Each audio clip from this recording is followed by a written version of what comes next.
Dalam beberapa pekan terakhir, timnas Indonesia di bawah asuhan Sinteyong telah berbenah usai kembali gagal meraih gelaran Piala AFF yang baru berakhir beberapa waktu yang lalu. Salah satu langkah yang dilakukan oleh mantan pelatih timnas Korea Selatan itu adalah dengan mencoba mengumpulkan seluruh pemain keturunan yang sekiranya bisa memperkuat Indonesia di ajang-ajang bergengsi.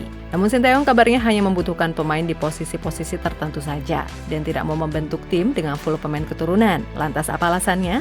Dan untuk itu, inilah alasan Sinteyong tidak mau membentuk timnas dengan dipenuhi oleh pemain keturunan.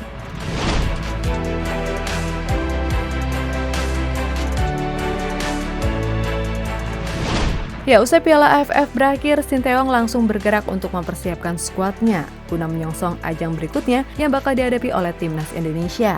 Dan terdekat, pelatih berusia 51 tahun itu akan mendampingi Garuda Muda dalam turnamen Piala AFF U23. Meskipun begitu, Sinteyong juga masih memperhatikan timnas senior yang dalam beberapa bulan lagi bakal melakoni babak kualifikasi Piala Asia. Karena sebenarnya agenda itulah yang paling penting.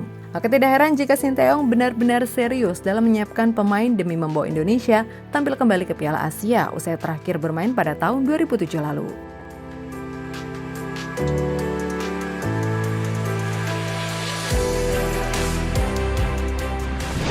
Salah satu langkah cerdas yang dilakukan oleh Sinteyong adalah melobi PSSI untuk mendatangkan pemain keturunan agar mau membela Indonesia. Dan bak gayung bersambut, rencana itu langsung direspon oleh PSSI.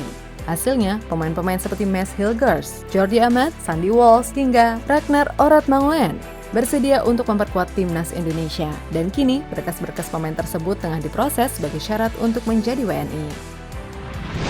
Dengan kondisi seperti ini, banyak kalangan menilai jika Sinteyong bisa membuat timnas Indonesia full dengan pemain keturunan. Karena nyatanya, mantan pelatih Songnam tersebut bisa menjadi daya tarik pemain keturunan yang bermain di luar negeri. Namun akhirnya opsi itu tidak dilakukan oleh Sinteyong, karena dirinya yakin jika pemain lokal Indonesia tidak kalah dengan pemain blasteran, dan tinggal mengasahnya saja untuk menjadi pemain terbaik.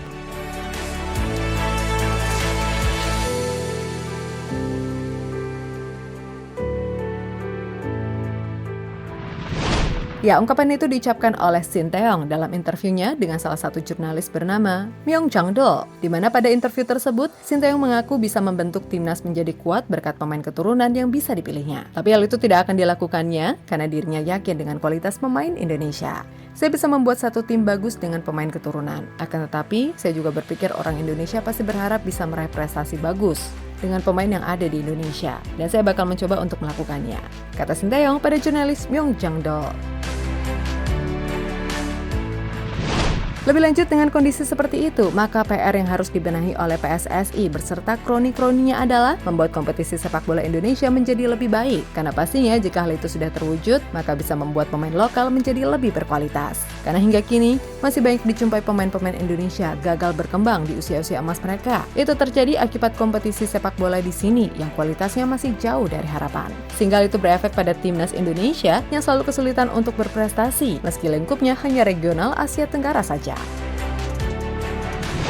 Jadi itulah alasan mengapa Sinteyong tidak mau membentuk skuad Indonesia dengan full pemain keturunan. Sebuah hal yang layak diapresiasi karena pelatih asal Korea Selatan itu masih percaya dengan kualitas pemain Indonesia.